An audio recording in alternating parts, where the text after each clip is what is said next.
I'm Debbie, and welcome to Bible study. Today we are in chapter 24 in the book of Acts.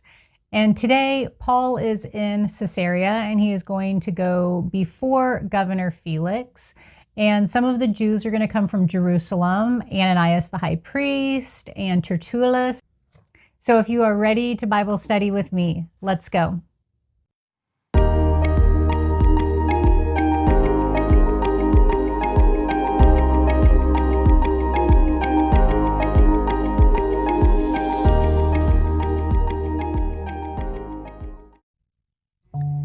Dear Heavenly Father, we come to you with thanksgiving, and we ask that you give us knowledge, understanding, and wisdom as we study your word together today.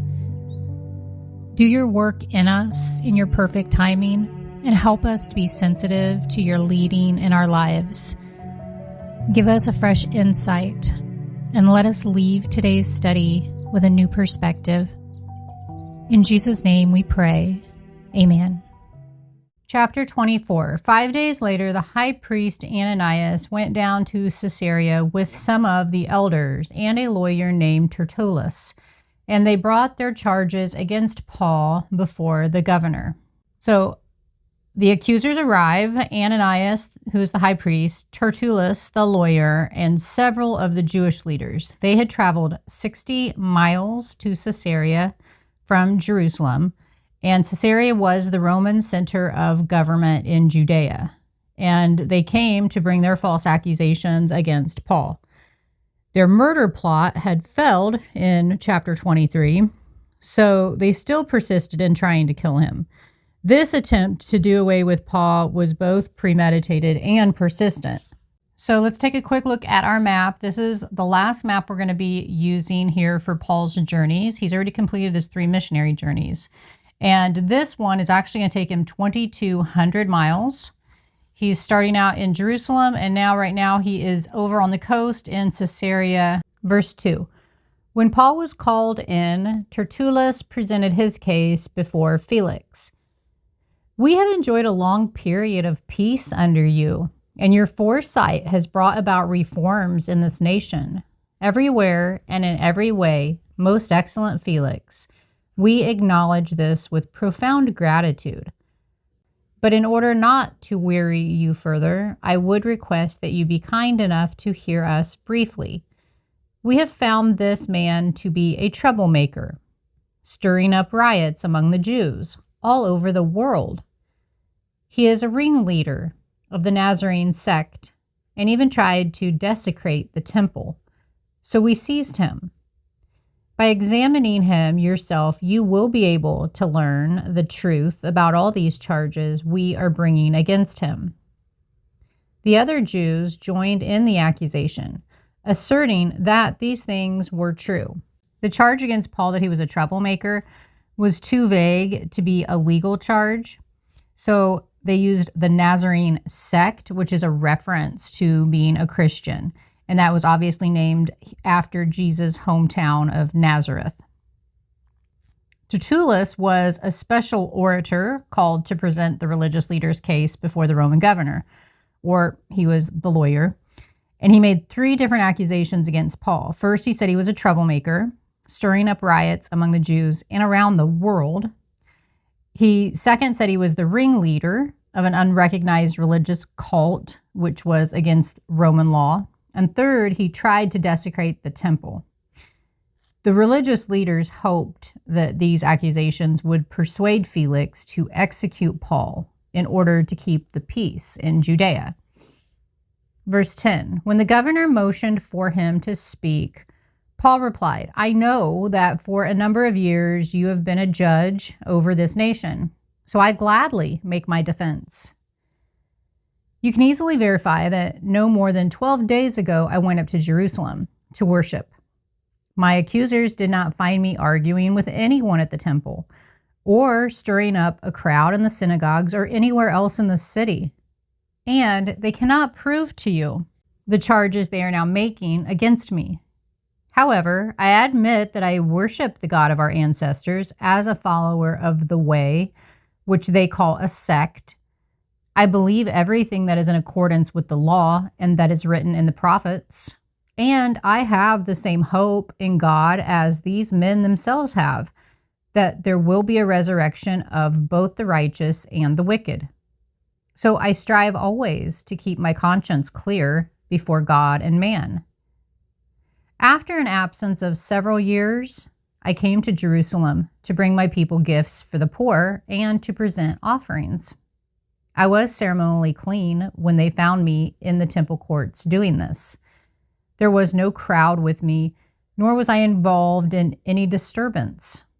But there are some Jews from the province of Asia who ought to be here before you and bring charges if they have anything against me. Or these who are here should state what crime they found in me when I stood before the Sanhedrin, unless it was the one thing I shouted as I stood in their presence. It is concerning the resurrection of the dead that I am on trial before you today. So Tertullus and the religious leaders pressed their argument against Paul, but Paul refuted their accusations point by point. Tertullus could not present specific evidence to support the general accusations. For example, the Jewish leaders accused Paul of starting trouble among the Jews in the province of Asia, which is Western Turkey now. But those Jews were not present to confirm that accusation. Meanwhile, Paul was able to present the gospel message through his defense, using every opportunity to witness for Christ. Verse 22, then Felix, who was well acquainted with the way, or the gospel, adjourned the proceedings. When Lysias, so this is Claudius Lysias, the commander comes, he said, I will decide your case. He ordered the centurion to keep Paul under guard, but to give him some freedom and permit his friends to take care of his needs. Felix had been the governor for 6 years, and he would have known about the Christians or the way. It would have been a topic of conversation among the Roman leaders. The Christians' peaceful way of life had already proven to the Romans that Christians didn't go around starting riots. Verse 24, several days later, Felix came with his wife Drusilla, who was Jewish. He sent for Paul and listened to him as he spoke about faith in Christ Jesus.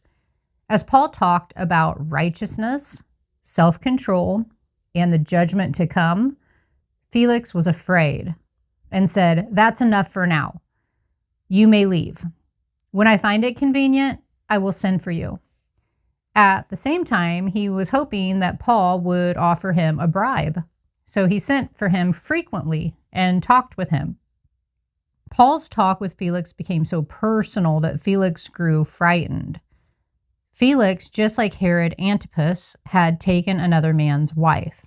And Paul's words were interesting to him until they focused on righteousness, self-control, and the judgment to come. Many people will be open to discussing the Bible with you as long as it doesn't touch their lives too personally. When it does, some will resist or run. God's word can powerfully impact and convict people who hear it.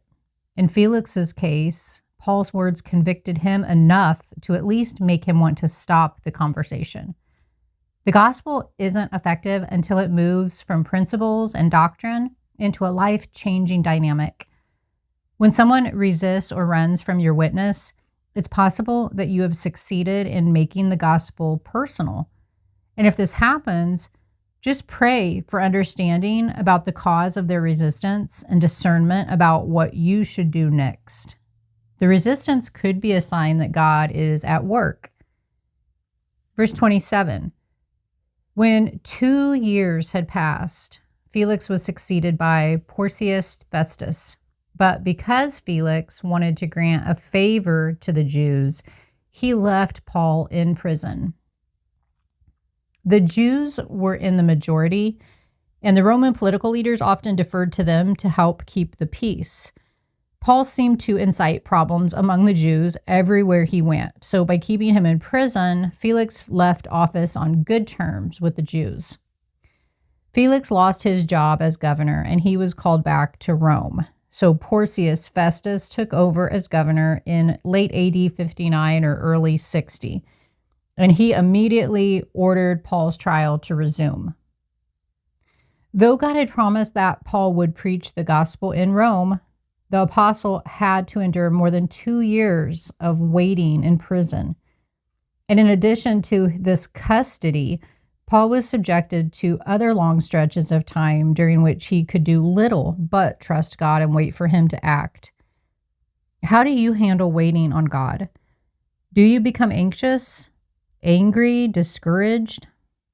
Few things test our patience and faith like being forced to wait, which perhaps explains why our sovereign God often puts us in situations where we have no other choice. If you enjoyed this video, please hit the like button and click on the next video. We will continue in chapter 25, and Felix is going to be succeeded by Festus. So Paul has been now in prison for 2 years, and now he is going to go on trial before Festus and then also King Agrippa. So I will see you in the next video.